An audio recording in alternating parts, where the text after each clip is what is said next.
bienvenidas y bienvenidos a esta entrevista. En el marco del proyecto USC 20102 de internacionalización de la Universidad Católica de la Santísima Concepción, el Fondo de Financiamiento de Estadías Cortas de Investigación constituye una valiosa herramienta para acercar a académicos extranjeros a compartir sus experiencias y proyectos. Es así como el académico de la Facultad de Comunicación, Historia y Ciencias Sociales, Dr. Manuel Rivera Cariaga, adjudicó el mencionado fondo, lo que permitió invitar a una estadía corta a la académica que entrevistaremos a continuación. La doctora Yamile Sandoval Romero es publicista de formación inicial, magíster en comunicación por la Pontificia Universidad Javeriana de Bogotá y doctora en comunicación por la Universidad de Huelva, España.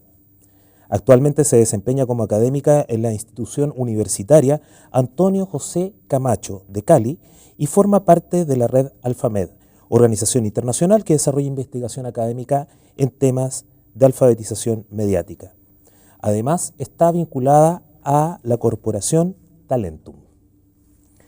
Sus líneas de investigación son educomunicación y las competencias mediáticas, desarrollando proyectos en distintos lugares de América Latina, especialmente en su natal Colombia. Bienvenida, Yamile, un gusto poder conversar contigo. Gracias, Javier.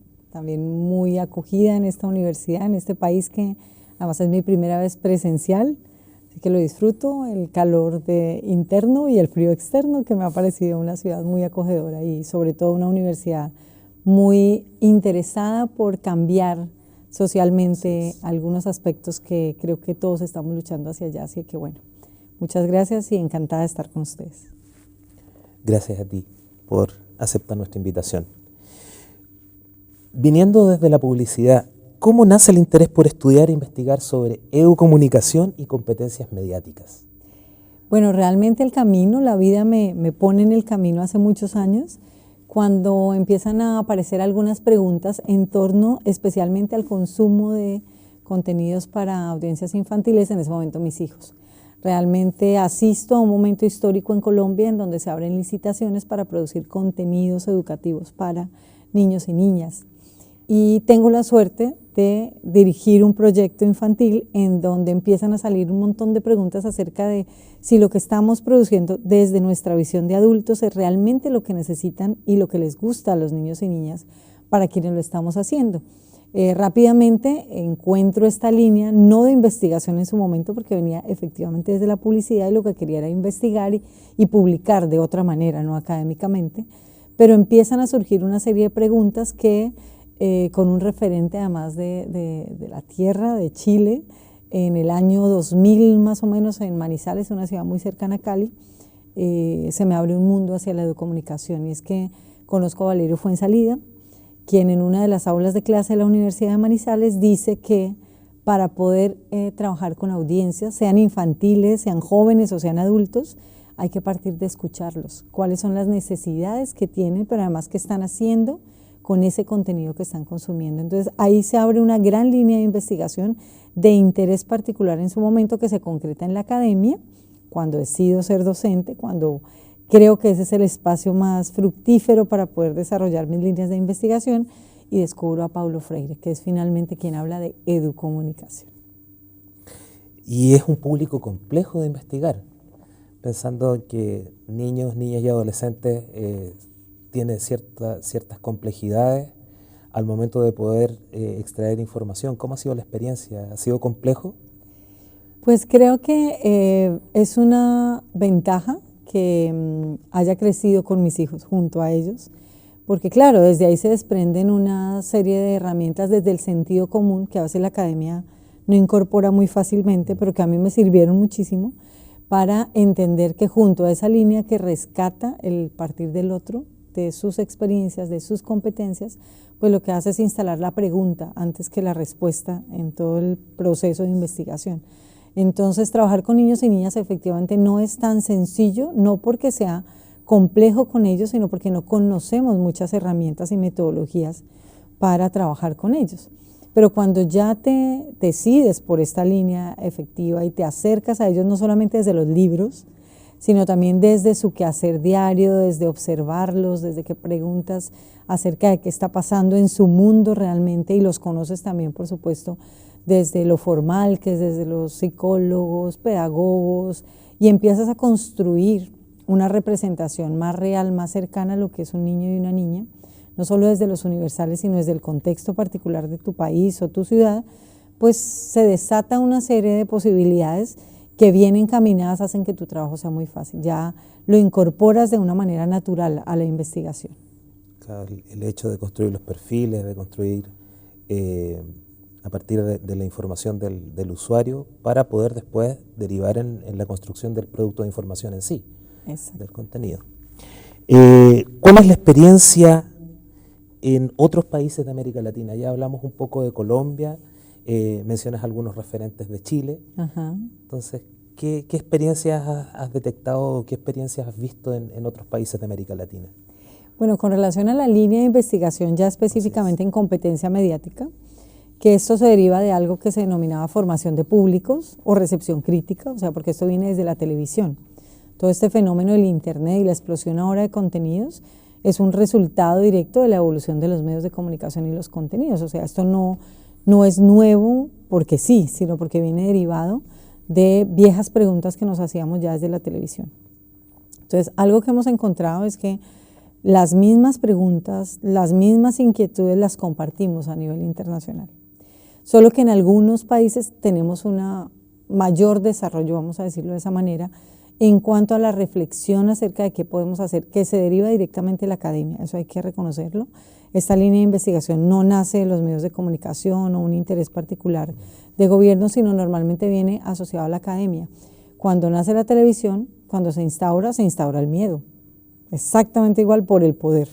Entonces empiezan a desarrollarse líneas de investigación. Estos fenómenos tan acelerados de la convergencia de los contenidos en los dispositivos como el celular, por ejemplo, hacen que desde la academia nos preguntemos muchas cosas y empecemos a observar el fenómeno. Entonces a nivel internacional creo que tenemos una línea muy pareja. Por ejemplo, en España se viene desarrollando un trabajo en el tema de competencias mediáticas, por eso también nos unimos a la red Alfamed en algún momento y cambiamos la manera de ver el fenómeno porque necesitábamos algo más que nos diera más allá de la competencia instrumental, de saber cómo utilizar la tecnología a incorporar otras dimensiones, si lo queremos mencionar de esa manera, haciendo alusión a los teóricos que nos iluminan, para poder entender qué estaban haciendo con esas apropiaciones y desde qué punto de reflexión crítica lo estaban apropiando. Entonces, fuertes referentes tenemos desde España, pero también tenemos en Ecuador, en Colombia hemos venido trabajando, en Chile, pues el investigador que es el artífice de toda esta pasantía que estamos haciendo acá y conversando, junto a su equipo también de investigación, pues ha estado preguntándose, Manuel también se ha estado preguntando qué pasa con esas competencias que nos permiten desarrollar una ciudadanía crítica y reflexiva. Entonces creo que venimos en el mismo camino de... Bueno, a nivel general, ¿cómo podemos desarrollar desde la academia, según lo que tú has visto, desde lo que has investigado, cómo podemos proyectar y desarrollar esta área de trabajo en las universidades? Bueno, definitivamente creo que además es el lugar indicado para hacerlo. O sea, vamos a partir de eso. No hay un escenario más adecuado y favorable que las universidades, porque aquí estamos recibiendo a los que en poco tiempo van a producir, van a estar en el espacio de la producción y van a aportar todo este tema desde la competencia mediática, porque ya no solamente desde el celular, desde el saber particular, sino desde una formación especializada van a diseñar productos que estarán en los diferentes canales, dispositivos para la ciudadanía. Entonces creo que desarrollar la competencia mediática, que es partir del punto de reflexión acerca de qué está pasando, no solamente cómo lo vamos a hacer, sino desde dónde se proyecta lo que vamos a hacer, qué implicaciones tiene y qué responsabilidades tiene. Parte de reconocer que estos estudiantes están en formación y son quienes finalmente van a asumir un papel mucho más crítico y reflexivo. Entonces, ¿qué podemos hacer? O sea, constantemente, desde lo más informal, como crear escenarios al interior del aula de clase, no solamente los programas de comunicación o audiovisual o cine o como lo estemos diseñando en las diferentes universidades, no solamente esas reflexiones en diferentes espacios, sino también crear líneas de investigación que permitan abordar el fenómeno. La academia es el lugar, en algún momento, por eso fue la reflexión de necesito un espacio donde fructifique este tipo de preguntas. Es el lugar ideal para reflexionar, para analizar, para convocar, para crear comunidad en torno a fenómenos que si lo hacemos solos no lo vamos a poder lograr. Los estudiantes tienen una característica y es que nos permiten ver el fenómeno en vivo y en directo, como lo digo yo. O sea, este tema del consumo, de la producción, de los nuevos medios, de las tecnologías, ellos están muchísimo más relacionados y más cercanos a ese fenómeno.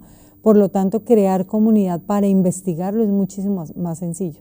Entonces, definitivamente creando programas de formación, líneas de investigación, generando semilleros de investigación donde los estudiantes se preocupen también por hacer parte de ese análisis, porque eso hará que todos salgamos con una conciencia mucho más crítica al momento de producir, circular, consumir, compartir esos contenidos y esos recursos audiovisuales que van a estar pues circulando por todas las pantallas y los dispositivos. No puedo dejar de pensar en la importancia que se le dio durante mucho tiempo a la alfabetización digital, la importancia que se le ha brindado a las competencias, las CI2, las competencias informacionales y informáticas, pero partimos de la base de que es un trabajo que no necesariamente lo podemos articular desde las facultades de comunicación, pero es necesario generar un entorno más transdisciplinar o interdisciplinario para poder desarrollarlo. ¿Qué puedes agregar al respecto? Ahí hay dos cosas que me gustaría resaltar con lo que dices, y es que efectivamente la competencia ha tenido una evolución. Y ha tenido una evolución con relación a cómo identifico el papel de la tecnología en la sociedad. Y eso ha sido definitivo. Entonces, cuando tú decías de informacionales, de digitales, claro, nuestros países, no solamente Colombia, también Chile, Ecuador, bueno, muchos países pasaron por el mismo, antes inclusive de la pandemia, ¿no? Porque se dice que la pandemia, sabemos todos que puso la tecnología en el centro, queramos o no queramos, se convirtió en parte de nuestra cotidianidad. Sin embargo, desde antes se creía que la competencia instrumental era la que nos iba a llevar a lograr grandes avances y cambios, ¿cierto? Entonces nos preocupamos por los aparatos, por los dispositivos, por saberlos manejar. Darle cobertura también. Exactamente. Sin embargo, eso rápidamente evolucionó y nos dio cuenta de que si no hay una persona frente a esa tecnología con una capacidad crítica y reflexiva, pues sí la va a utilizar muy bien, pero no necesariamente con el propósito que se debe utilizar. Entonces eso es bien importante porque no podemos dejar de lado la necesidad de evolucionar hacia una competencia que incorpore otro tipo de realidades que pasan por la reflexión ideológica, por qué hacen los medios con esos contenidos, qué hacen las audiencias con los contenidos, cuáles son las agendas que marcan los medios hegemónicos y cuál es también el papel y la responsabilidad de los medios independientes, que cada vez son mucho más fuertes también por el poder de la tecnología. Entonces creo que ahí es bien importante hacer como esas claridades en términos de las competencias. Bueno, ya hablamos del rol de la academia, pero hay otros actores que están ahí. Uno que yo creo que tú sientes bastante cercano, que es el rol de la familia, porque como tú comentabas al principio, tú partiste de analizar o de acompañar a tus hijos en el proceso de consumo de medios, que no todos lo hacen. Y el rol del Estado, el rol de los gobiernos, del ente público. ¿Cómo relevas tú el rol del Estado y de las familias dentro del trabajo con niños, niñas y adolescentes? Bueno, quiero retomar algo que quedó pendiente de la interdisciplinaridad antes de contestarte eso, y tiene que ver también porque es muy importante. En la medida en que tú tengas diferentes miradas de disciplinas o ciencias frente al fenómeno, va a ser mucho más enriquecido la manera como lo abordas. Entonces, cuando tú trabajas el tema de competencia digital, mediática, informacional, o sea, lo importante es que incluya las variables de reflexión, ideología, las variables críticas, no que se queden solamente en lo instrumental. Pero tener otras miradas desde diferentes ciencias y disciplinas lo que hacen es que el fenómeno se enriquezca. Entonces, definitivamente, para contestarte lo anterior, la interdisciplinariedad lo que hace es que sea muchísimo más fructífero el trabajo que estás desarrollando. Entonces, es necesario convocar, no solamente desde el escenario de las facultades de comunicación, sino también otras disciplinas que nutran y nos ayuden a analizar el fenómeno. Y ahora, con relación al rol que tenemos todos, porque ahí voy a partir de eso, también cuando se empieza a hablar del fenómeno, y esto es de la televisión, yo lo decía en ese momento y lo retomo ahora, es como una suerte de quién tiene la bolita, ¿no? Entonces los padres de familia, entonces dicen que los medios de comunicación tienen unas producciones de muy baja calidad, que no hay un control de consumo y calidad en los medios, pero los medios de comunicación dicen que quienes tienen el poder de elegir la dieta mediática de los niños son los padres de familia, y los padres de familia también tiran hacia los colegios porque no están educando, y las universidades. Entonces eso se convierte en un círculo vicioso en donde cada uno ve cuál es la responsabilidad del otro. El Estado, por supuesto, tiene que garantizar el derecho a la información, tiene que garantizar, y garantizar el derecho a la información hace parte de generar propuestas de medios públicos que respondan a los intereses y a las necesidades de los ciudadanos, no de los consumidores. Eso tiene que ser clarísimo, y por lo tanto deben fomentar la producción de televisión de calidad para infancias y juventudes. O sea, esto no lo pueden desconocer, que ha sido uno de los grandes problemas en Latinoamérica y en el mundo hoy en día, no solamente en nuestros países, sino a lo largo de. Cada vez que cambia el gobierno, hay una suerte de angustia porque no existen políticas públicas que garanticen contenidos de calidad para audiencias jóvenes, y tampoco contenidos de calidad para audiencias mayores. O sea, tenemos que ser honestos que la calidad de nuestros países ha sido también un poco debatida. Entonces, por un lado, existe esa obligatoriedad y el Estado debería, no el gobierno, sino el Estado, porque cuando se convierte en política pública ya no está al garete, al vaivén de los gobiernos, debería garantizar ese derecho. Pero la otra responsabilidad no se puede tampoco soltar. Los padres de familia normalmente, y creo que no solamente los padres de familia, también las instituciones escolares, las educativas, lo que es una suerte de temor porque no tienen herramientas para aproximarse a los contenidos. Entonces es más sencillo decir, vamos a prohibir. Y esa no es la salida. O sea, la salida no es esa, porque además, así como la televisión migraba con nosotros cuando era un aparato estático y nuestros contenidos nos los llevábamos a clase, a nuestra vida cotidiana, pues más ahora que tenemos convergencia en los celulares. ¿Cuál es la salida? La salida es preocuparnos por hacer un análisis crítico nosotros, no solamente lo que consumimos nosotros como adultos, sino cómo consumen nuestros hijos, sin el juzgamiento desde el adulto.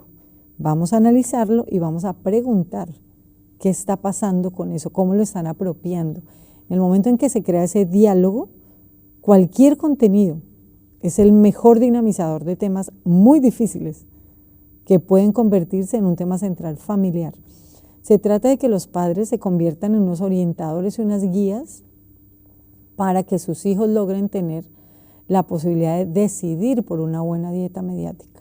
No se trata de restringir, no se trata de controlar, por supuesto hay horarios, o sea, esto no es que hacemos lo que queramos, pero en la medida en que tus hijos confían, en la medida en que los acompañas, ellos van a desarrollar su sentido crítico, que es finalmente lo que les va a ayudar en la vida, porque sabemos que nosotros no vamos a estar ahí todo el tiempo. Entonces, generar esos espacios son más importantes que restringir. Entonces, para concluir, todos tenemos una responsabilidad. Desde los que estamos en las aulas de clase formando a estos futuros realizadores y productores, que tenemos que instaurar la competencia mediática para que comprendan que no es el hacer, sino que tiene un propósito y una repercusión social, sí. Hasta el padre de familia que, por más cansado que esté y utiliza el dispositivo para entretener a su hijo, por lo menos tomes el trabajo de decir, ¿cómo lo voy a entretener? Eso ya es no vamos a eliminar que póngale la tableta, no se la ponga así, póngasela, pero efectivamente haga un análisis crítico de lo que le está entregando en las manos a su hijo o a su hija.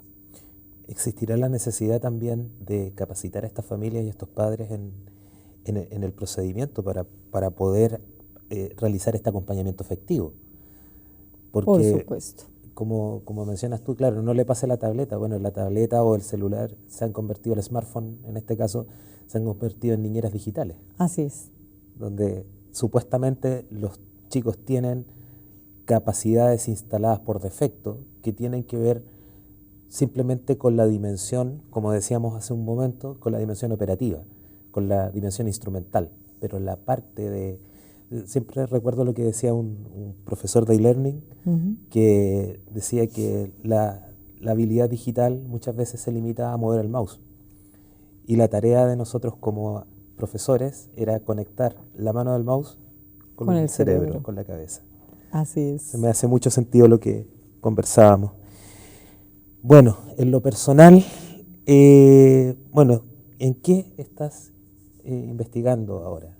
Bueno, en este momento hago parte de 2 unidades, como lo mencionabas al comienzo del perfil. Una de ellas hace parte de la sociedad civil, si lo queremos llamar así. Es una corporación que se dedica a operar proyectos nacionales que vinculan la tecnología con la educación. Entonces, lo que hacemos es diseñar desde la unidad Talentum Line, de la cual soy directora, diseñamos experiencias innovadoras de aprendizaje que lo que hacen es reconocer las necesidades e intereses de las poblaciones que participan y generar algo que denominamos los universos narrativos. Es decir, combinamos la posibilidad de tener herramientas que utilizan tecnologías digitales, pero que también incorporan otras actividades análogas que permiten hacer una expansión del conocimiento de una manera además entretenida, desde el eduentretenimiento, para que esa experiencia de aprendizaje consiga los objetivos que estamos buscando como proyecto, pero que también responda a los intereses y necesidades de los participantes. Entonces ahí tengo una línea, si lo queremos denominar, de creación e innovación. Y en la universidad, que yo soy líder del área pedagógica de la UNIAC, de una de las instituciones educativas que atiende población con unas características muy importantes en la región, estoy diseñando también unas propuestas para acompañar a los docentes, al cuerpo profesoral, a reconocer también sus competencias digitales. Es decir, cómo estamos asumiendo este reto de tener que incorporar la tecnología en nuestras prácticas docentes de la mejor manera.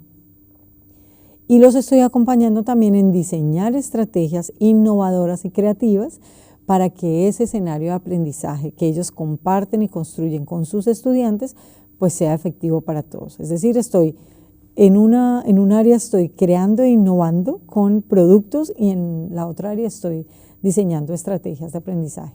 Por supuesto, de manera transversal, ¿cuál es la línea de investigación? Competencias mediáticas. Todo apunta a exactamente lo mismo, a construir un escenario para reflexionar de manera crítica cómo aportamos en que cada vez las competencias y las habilidades para diferentes públicos, en este caso participantes de la sociedad civil, estudiantes, docentes, se concentren en ser cada vez más competentes frente a esos contenidos que estamos recibiendo, que estamos produciendo, que estamos circulando por los diferentes medios. Ya, para ir finalizando, ¿qué mensaje le dejas a los colegas y a los estudiantes de nuestra facultad como para incentivarlos a tomar esta línea, a tomar esta decisión de investigación?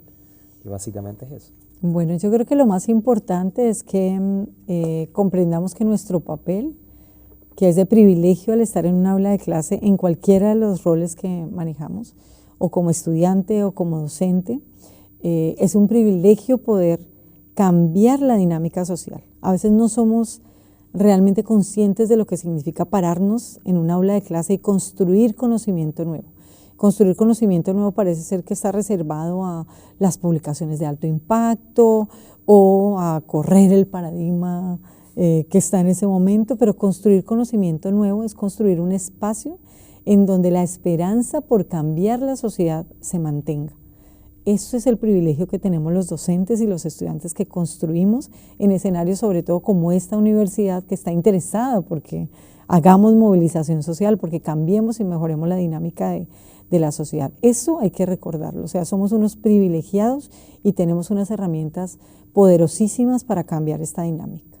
2, para nuestros estudiantes, que sé que además no podemos ser ajenos a las necesidades de mercado, porque necesitamos salir a producir. O sea, aquí tampoco podemos quedarnos en la utopía de pensar que todo es maravilloso y porque como decía una colega, pues todos los meses se pagan cuentas, ¿cierto? Hay que pensar ¿En qué va a ser? Hay nuevas líneas de desarrollo que son muy potentes, no necesariamente únicamente, en este caso, los medios tradicionales, no únicamente los formatos a los que estamos acostumbrados, sino hay otros espacios como la corporación en la que yo trabajo con diferentes roles, como medios alternativos también que pueden convertirse en escenarios de divulgación, que son vías posibles para un desarrollo profesional futuro. Entonces también que abramos un poco el panorama porque hay más vías. Cada vez se complejiza más el ecosistema mediático, pero eso también hace que tengamos más posibilidades. Entonces creo que reconocer nuestro papel y nuestra importancia en este cambio social, entender que tenemos nuevas posibilidades y aprovechar las herramientas que tenemos a la mano, más la formación que estamos recibiendo, creo que es un escenario súper factible. Cada uno de nosotros tiene una responsabilidad social, que el día de mañana seamos exitosos en la medida en que tengamos nuestros objetivos puestos, no solamente en lo material, en lo que constituye llegar a ciertos cargos, ocupar ciertos lugares, sino también poder decir que aportamos en la construcción de una sociedad más justa, más equilibrada, o sea, y eso empieza desde el microcontexto en donde nos desarrollamos. Entonces, invitarlos a que no desfallezcan, a que sigan con la esperanza de cambiar el mundo, que eso no se nos olvide porque es posible, y nada, los colegas que sigan intentando crear comunidad, reforzando los lazos de cooperación internacional, atendiéndonos cada vez más entre todos, porque hay muchos que estamos pensando lo mismo y haciendo lo mismo en otros lugares del mundo, y todos somos mucho más fuertes unidos. Entonces es como ese mensaje, si lo pudiera decir, y gracias por permitírmelo. Muchas gracias por tu tiempo y por contarnos tu experiencia y por incentivar a que estas líneas de investigación puedan surgir o puedan reforzarse en nuestra facultad, en nuestro entorno. Queremos agradecer también a la Dirección de Investigación y a la Vicerrectoría de Investigación y Posgrado de la Universidad Católica de la Santísima Concepción, que han hecho posible esta visita de Yamile Sandoval sí, a nuestra universidad. Eso es todo por ahora y muchas gracias. Esperamos vernos en una próxima ocasión.